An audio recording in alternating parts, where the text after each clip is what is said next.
With me, Matthew Dashby Hughes, and this week I am joined by my friend Bruce Ridley.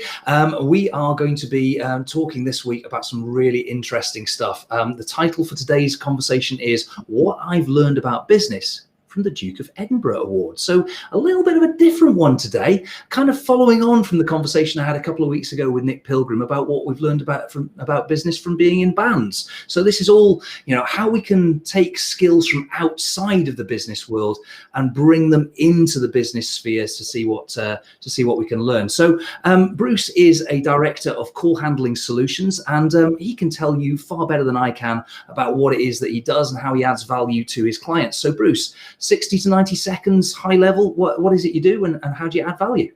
Oh, thanks, Matthew. Thank you for having me on today. We supply call handling services to the business sector. We are a 24-hour, 7-day-a-week, 365 days a year business, allowing us to handle reception calling for businesses through to incident management, engineer call-outs and the like. Our team are expert on taking the details and passing the right calls out to clients, etc. It's a great tool for businesses that are busy doing things. We've got things like roofing engineers, so they can't answer the phone when they're up on a roof. So we take the calls for them and ensure their business is available at any time that their clients want to contact them. Absolutely fantastic. And I know you also do so first response stuff for an awful lot of very important, first responders. So the kinds of businesses or organizations where failure is not an option. And attention to detail is absolutely critical in absolutely everything you do. So very, very systems driven, very process driven. Accuracy is absolutely everything. And this, I suppose, kind of then leads into a little bit of why we're having this conversation today, because you and I were out for a walk a couple of weekends ago, getting ourselves out into the Peak District and kind of getting up a few hills.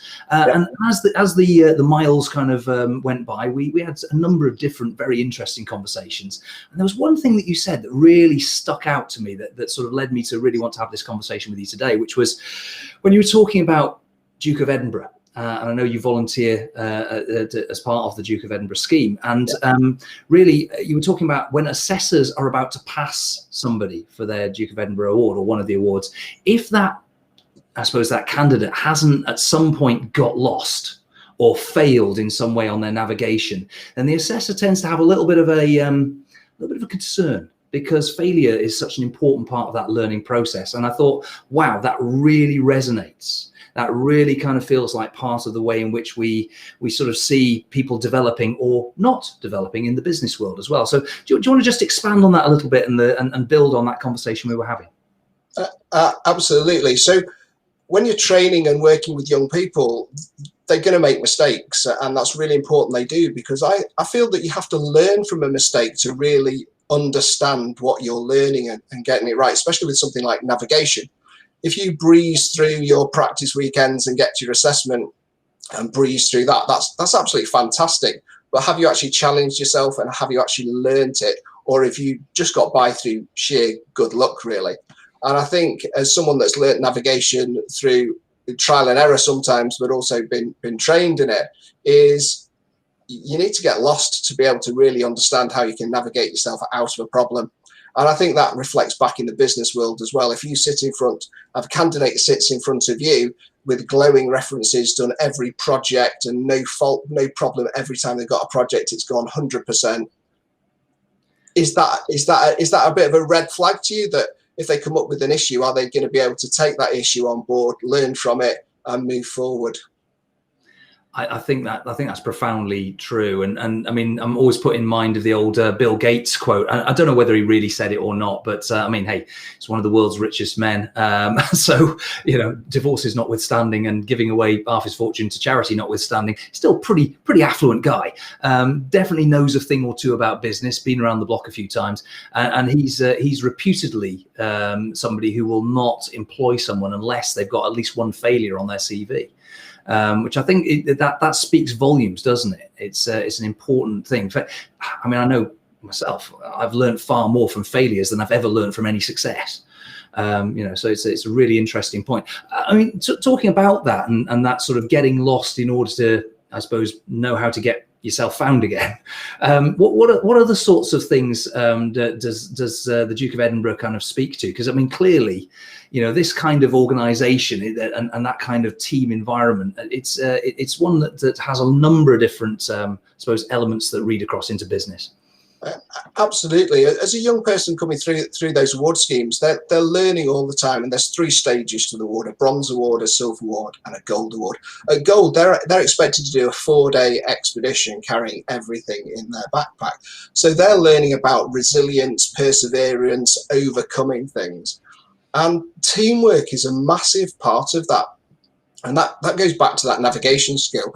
Is an assessor doesn't necessarily need to see all the members of the group being perfect at navigation. What they want to see is a team environment where one person may have put their hands up and say, I'm not so good at navigation, but I can be up really early in the morning and make sure everyone's got a hot cup of tea for themselves. I can make sure the tents are up or packed away properly, because that's a skill I can bring to benefit the team. I've learned about navigation, I've got the basics, but actually there's some better people in the team that are better qualified and are better experienced, or just plainly get it better, and that can do that part of it.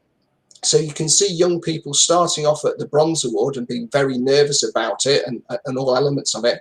And it's about learning and developing, and we can see a great deal of that. They start at 13 and a half, and our team finishes with them about 18, 19 years old. It's an amazing development that you see with young people. Yeah, and certainly when you look at people within the workplace, typically, maybe starting at about the age of 18, funnily enough, that actually a lot of those attributes you've just described there are ones that, well, frankly, they'd be making for an ideal candidate, wouldn't they? But I guess, unpacking what you've just said a little bit, you mentioned some key attributes there. You mentioned resilience, you mentioned persistence, you mentioned teamwork. All of those are sort of key things, and I'd just like to sort of drill into those a little bit, because I think we all think we know what we mean by some of these things, but let's just define our terms here. When we talk about resilience, what sorts of attributes are you talking about developing specifically? Well, it's all very well you and I going out on a Saturday and having a lovely walk in the hills and carrying a day pack with us, but these young people are carrying a 65-litre rucksack that's probably weighing a third of their body weight. And it takes some guts to get on with that, really. Most of them have not slept under canvas ever.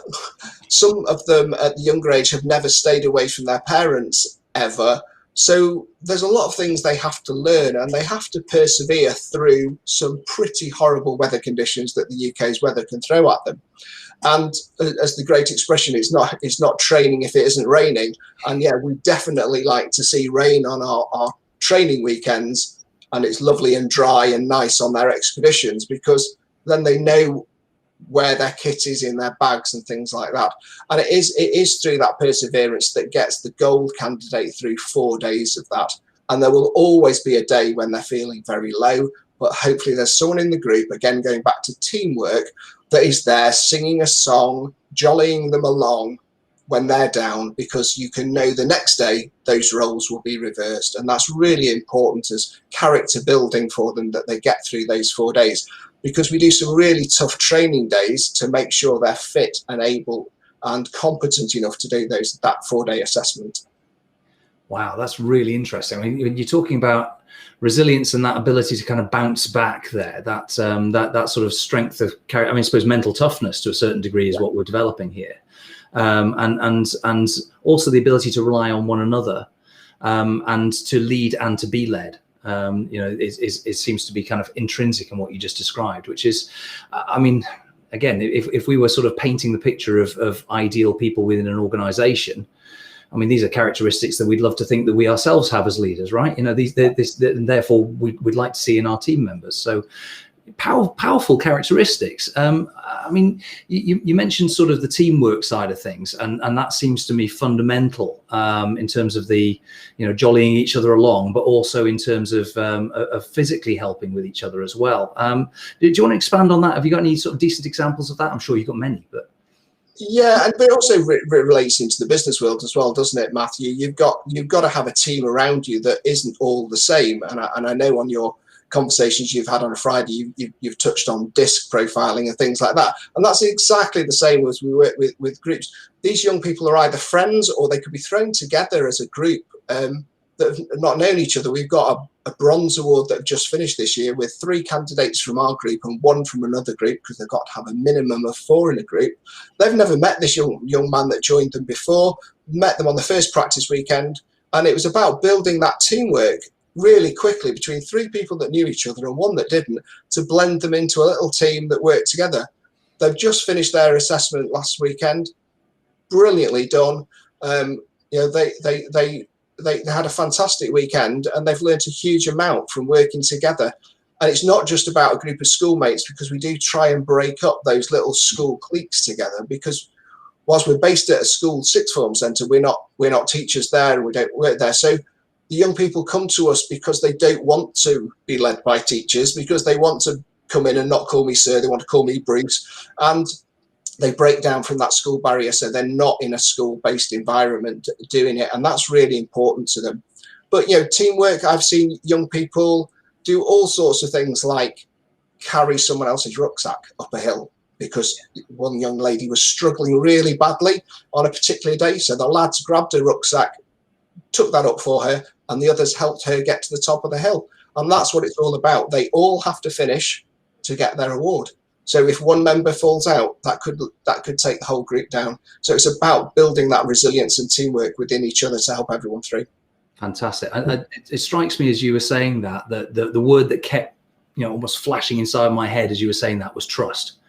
There has to be such a level of trust between them. And I suppose a key thing here is you're going to see people at their absolute worst and at their absolute best, which means that ultimately there's a level of vulnerability, and learning to be comfortable with your own vulnerability and the vulnerability of other people, and being able to lean into that, not to abuse it, but actually to support one another with it. And that, I mean, never mind within business, in wider society, if everybody had got a little taste of that, we'd all treat each other a little bit better, I think. So, without getting too, philosophical about it, I think that there's an enormous sort of strength of character that comes through from that. So, I mean, is that your observation as well, or am I putting words in your mouth? Or no, absolutely. We've had young people breaking down into bucket loads of tears because they couldn't do it. Now, some you can pick up, shake them down, and they can get back up and they finish the day and go on to complete their award. Others, it really affects them badly, and some pull out. And you see a natural reduction from bronze, where you could start with 30 or 40 candidates, down to that same group over the years breaks down to 10, 12 young people doing their gold, because it is a lot of hard work. It is a lot of time spent not just doing the expedition. They have to do at gold, they have to do 12 months volunteering, they have to do a skill and a physical over the same sort of period of time that's recorded every week. So there's a lot of commitment to it. So anyone that sits with a gold certificate at the end of it is someone that has persevered and got a lot of self-confidence and self-promotion out of doing that award, and should go on to do great things. Interesting. Now that really is profoundly interesting, because the sort of journey into yourself that you have to go through in order to kind of get through to that gold standard from what you're talking about is something that the vast majority of people don't go through. And looking at the kind of statistics that we see, certainly within the business world, you'd say that 80% of people to some degree are somewhat, if not very, uncomfortable with facing their own vulnerability, and they struggle to learn from failure. They tend to take it personally. They tend to take it as, the opposite of success rather than a necessary step on the road towards success, which is what it really is.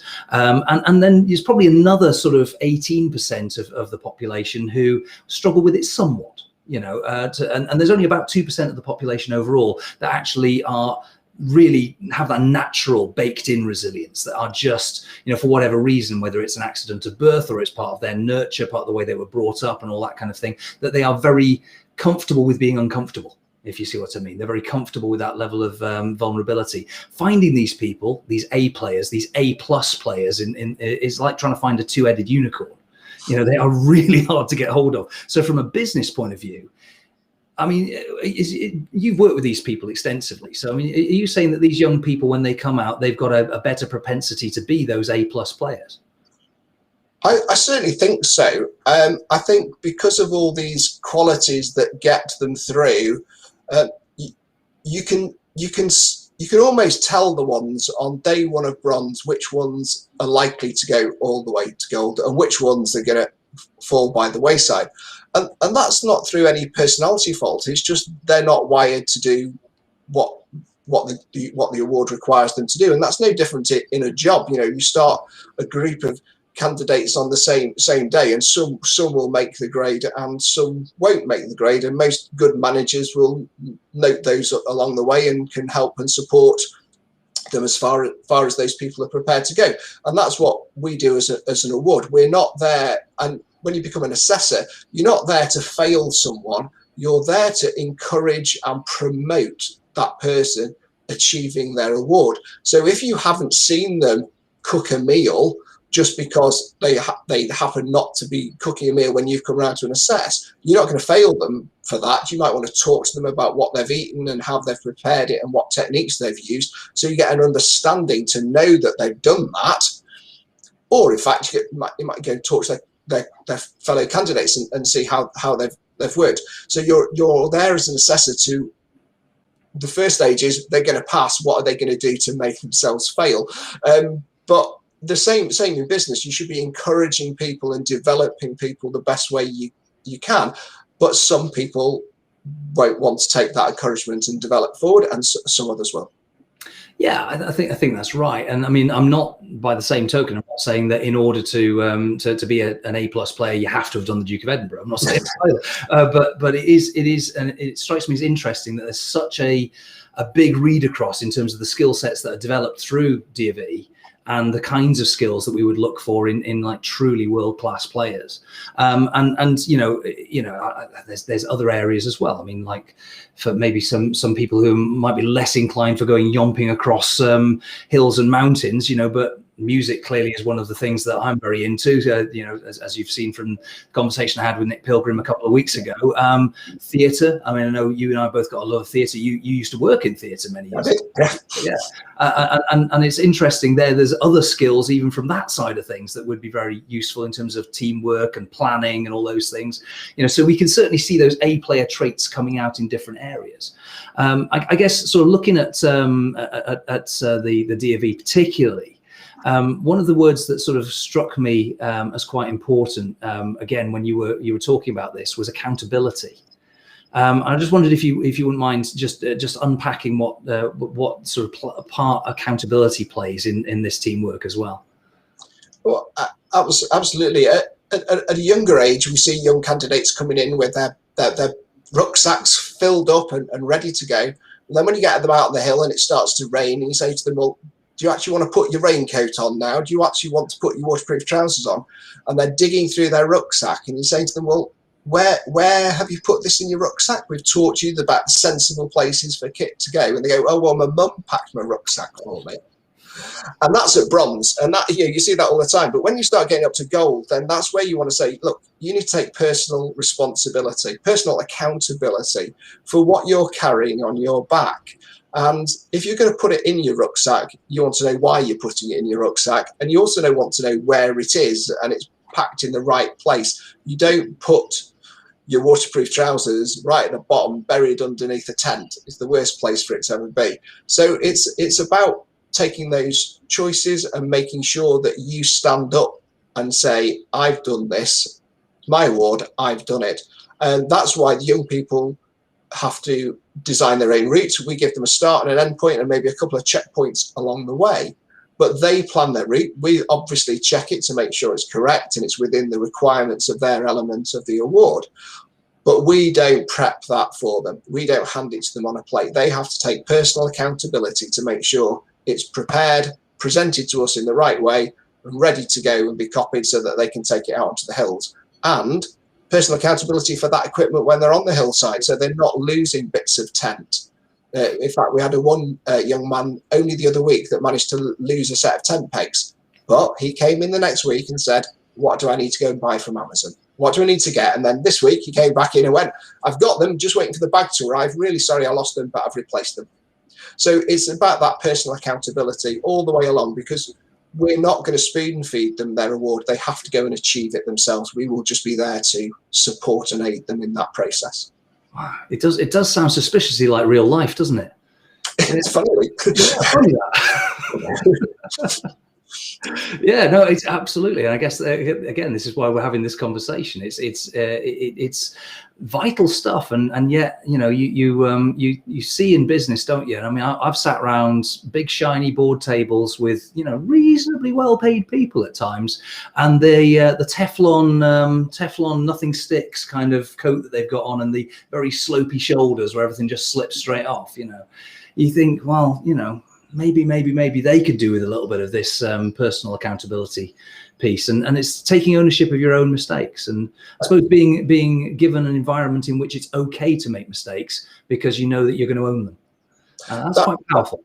And that's right. And it goes back to that navigation training. We had a group of goal candidates that literally turned left instead of turned right on the hillside, and spent some considerable time going the wrong way. And when we sat down and did a debrief, it was like, well, a compass bearing would have told you were going the wrong way. And they went, yep, we know what we did wrong, we understand what we did wrong, and we know how we're going to put it right next time. And that's that to me is them fully understanding what they've done wrong, and then taking personal accountability of it, and then putting it right. I mean, hopefully when they do their assessment next month.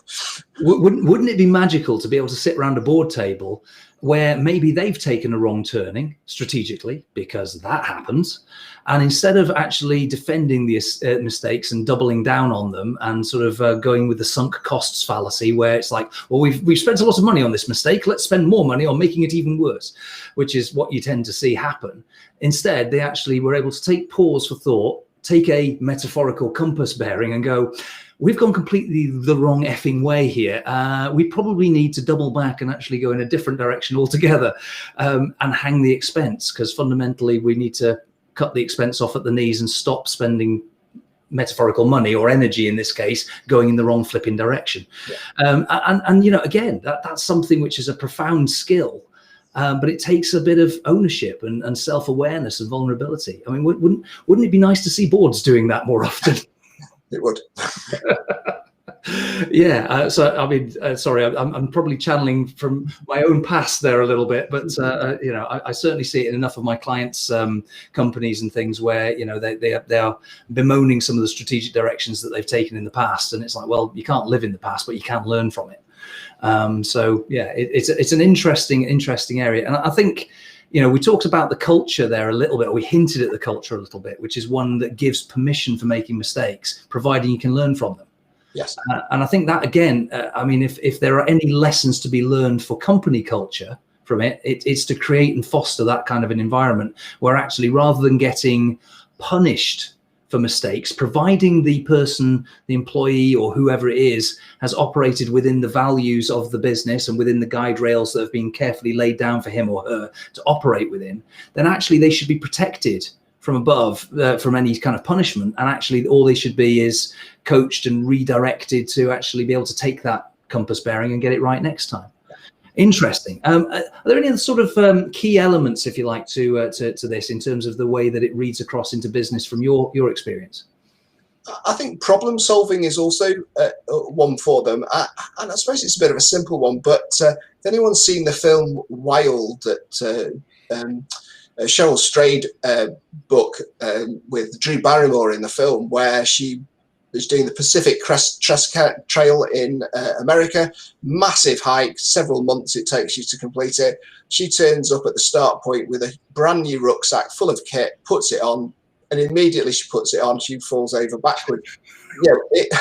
It's hysterically funny to watch that moment, but we see that all the time with young people, is they try and put too much in that bag, and it's about carrying that load. You've got to work out how much you can carry and how much you can take onto your shoulders and how much you need to pass on to someone else.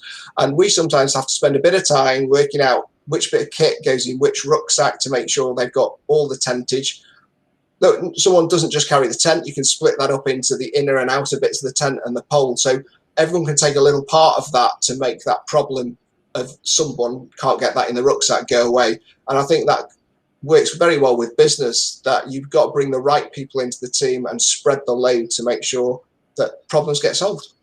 I completely agree with that. And then I think, again, actually the overstuffed rucksack is that you actually can't physically carry is a bloody good metaphor for the way in which an awful lot of people live their lives, you know, and especially their business lives, because we tend to all overstuff our rucksack, you know, whether it's constantly focusing on, I've got to answer all the emails, I've got to deal with all of the WhatsApp messages, I've got to deal with this pinging thing in the corner that's bleeping for my attention, I've got to deal with that, I've got to deal with that, I've got to deal with, I'm never quite enough, I'm never quite on top of it. And the overwhelm that comes from that is basically falling backwards because your rucksack's too bloody heavy.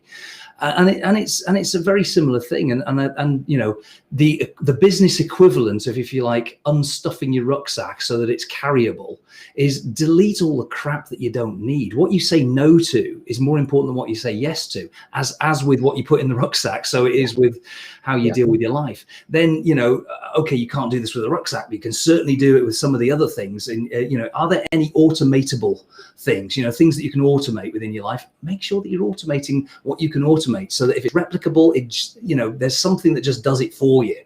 If you can't do that, then, you know, delegate it. You know, if it can be delegated to somebody else, delegate it. The only stuff that's left over is the stuff that you yourself need to do. That's the only stuff that needs to go in your personal rucksack. So that's quite an interesting point as well. I mean, I might have stretched the metaphor a little bit there. Is that okay? Acceptable? No, I think you're right. I think that in business, you know, they work in parallel, really. And I think that, that those skills that those young people learn through their award at DofE, absolutely excellent to bring into the business world as well, even though they may not understand that at the time they're doing their award. Yeah, I completely agree, and I think this is it. You're setting people up with the tools for success in so many different areas. And you know, before we wrap up, and we are coming quite close to the top of our half hour together, believe it or not, already. You know, all of this starts putting me in mind of what I was reading. You'll have read the stories about Shackleton, you know, Ernest Shackleton, and the whole story about how he managed to get everybody home alive despite the you know, months and months and months lost, you know, sort of going across the sort of frozen wastes, and then getting to the whaling station after, you know, one of the most intrepid kind of voyages in a little rowing boat ever, and then eventually getting back and rescuing all of his people. It was, you know, it was a remarkable feat of leadership more than anything else, but it was all built around that teamwork piece. And yeah, people who can carry the packs, carrying the packs, people who can't, not. But everybody had a job. Everybody was, even if it was, like you said, only making the cup of tea in the morning. It's whatever their job, whatever they could do, they had something to do, something to focus on, which I think is profound. And I think coming round to some sort of conclusion on everything we've been talking about, I mean, it strikes me that one of the things I will certainly be looking for on CVs in the future is, has somebody actually done DofE? Have they done like a gold award? Because if they have, then they should pretty much be at the top of the pile on the CV list. Is that fair to say? Most definitely. I think if you got a candidate piles of CVs in front of you, that should be one of the things that immediately puts them on the interview pile. They may not have the technical knowledge about your business today, but by golly, they're a person that will be really good in your team and will learn. Will engage and learn and develop and be a great asset for your business. Profound. Because I mean, people typically, or organizations, and I've certainly been guilty of this in the past, in my earlier days, you know, you hire people because they've got the technical experience, like you say, they've got the skills. Maybe they've even got like some past results that they can build on. You know, that's great. You know, lovely. Trouble is that all of those things are in the past, and some of them maybe they didn't actually get them through, you know, actual capability. Maybe they lucked into it, like the people who didn't fail and didn't get lost on the mountain. But the bigger things, the attitude, the cognitive agility, the sort of habits, the behaviors, if you like, those are the leading indicators of success. And actually, funnily enough, those are the things that people tend to get fired upon, or fired for, if you like. So actually, wouldn't it be better to hire for them? And if you've got something like DofE, which is an indicator that maybe they have got the right sort of cognitive ability, habits, and indeed attitude, that could be a bit of a win. That could be a bit of a win for people who are going through the dark art of recruiting people, because that is hard. it's hard to hire people and hire well. But look, we are, believe it or not, coming right up to the top of our half hour together. So Bruce, how can people get in touch with you? How can people make contact? I think through LinkedIn, Matthew, is the quickest and easiest way to do that. Thank you. Fantastic. Absolutely brilliant. Well, Bruce, it's been an absolute pleasure, as always, speaking to you. And thanks so much for your time today. I can't believe half an hour went that quickly. It always blooming does on these things. So, yeah, it's been a really interesting conversation.